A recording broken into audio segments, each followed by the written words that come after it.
Greetings. Hello, my name is Aaron Chandler. I'm definitely glad to be here. And so today we're supposed to talk about our philosophy and our understanding of Nustant's idea of, is the presidency a weak power? So basically, when I was reading his information and reading presidential powers and looking at some other things online, I don't necessarily disagree, or I don't necessarily agree with everything that he said, but a lot of what he said I do agree with. So, and I'll tell you why. So, first of all, I understand where he's coming from when he says that. So, in my opinion, what he's saying is, when you look at heads of states of a lot of other countries, they have a lot more centralized power.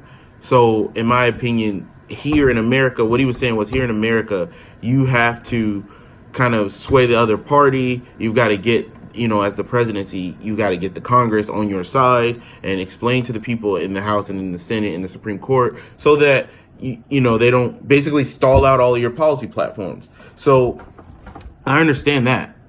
However, I think that, and I'll call it the Aaron rule for now. There are three different things that you really have to look at when you're talking about the power of the presidency. First of all, you have to look at who that president is. If you have a president that really isn't trying to make any real changes, more of a status quo type of politician, then yes, in my opinion, overall, they're just not going to have as much power as a different type of president that's more bombastic and, really trying to push for things. Two, you have to look at what they're trying to do. So if a lot of the things that they're trying to do are things that are across the board supported, then I would argue that they have more power because they're able to do more things. And then lastly, who they surround themselves with. So if you have a president, like, for example, let's look at President Trump. So he's in power right now. We know when he first got into office, he had the House, the Senate, and then he started putting people on the Supreme Court. So the majority of the government was on his side.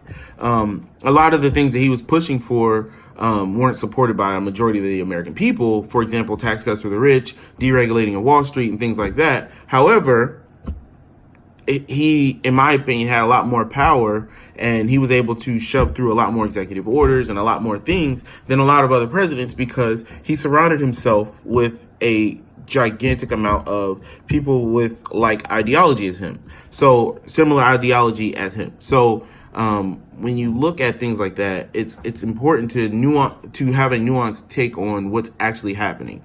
I think that Nustant's philosophy was more generalized than nuanced looks at what was the president fighting for, what were their personality traits, because certain people are a lot less aggressive in the things that they're fighting for.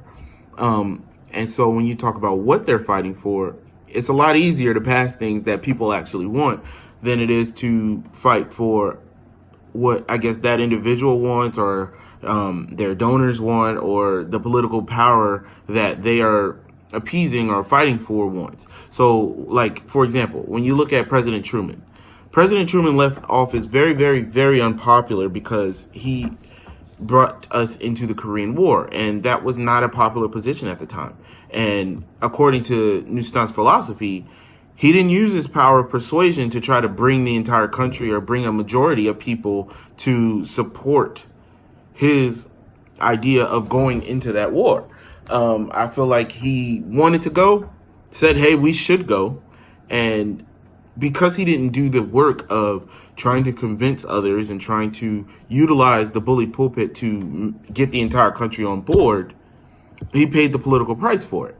So I think that there is a lot of validity to what he's saying. But like when you look at presidents now and they passing, let's look at the example of the War Powers Act. I mean, in I believe it was 1972 or 1975, the presidency, the 1973, the War Powers Act was put into place. Basically, if a president decides, hey, I'm going to bomb a country today, they have 48 hours to let the Congress know, hey, I bombed a country. So that, to a degree, takes the power of declaring war away from the Congress and gives it to the president. So when you say that the president's weak, that's why I disagree. So I think that there's a lot of things that the president can do. It really just depends on what they're fighting for, the things that they're trying to do, and the president themselves. I mean, if you look at a lot of the less aggressive things that President Obama fought for, and then you look at the more aggressive things that President Trump fights for, I wouldn't say that President Trump has less power than President Obama had.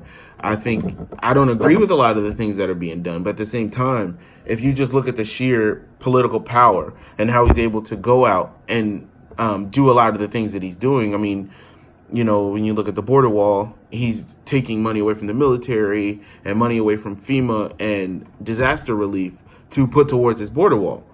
That's power. I mean, you know, whether you agree or disagree with those things is irrelevant to this discussion. It's more so about, hey, I want to do this, and as the president, can I make it happen, or are other parts of the government going to stop me?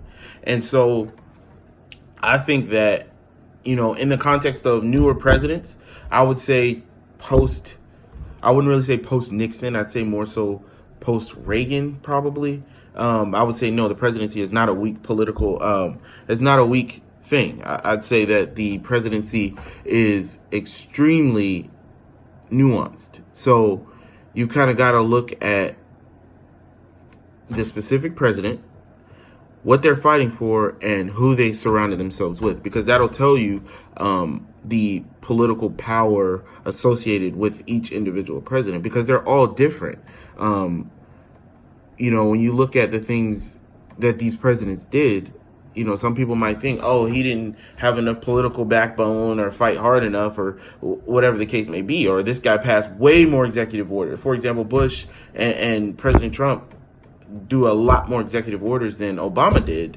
And so to a degree, that's political power as well. I mean, when you say, hey, I want to do this, the Congress isn't going to give it to me, so we're still going to do it. That is political will and political power. So I really would look at those three things to draw my conclusion on whether a president is powerful, more powerful, the case may be. But no, I do not think that the presidency is a weak power.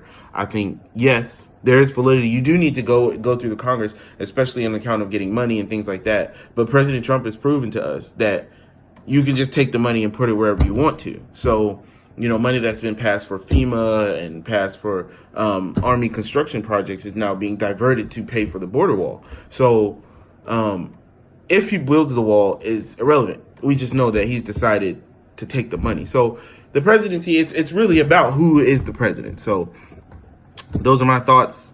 I'm definitely looking forward to you guys' comments and everything like that. So God bless you, and hopefully we'll have a great dialogue in the Blackboard. Thank you.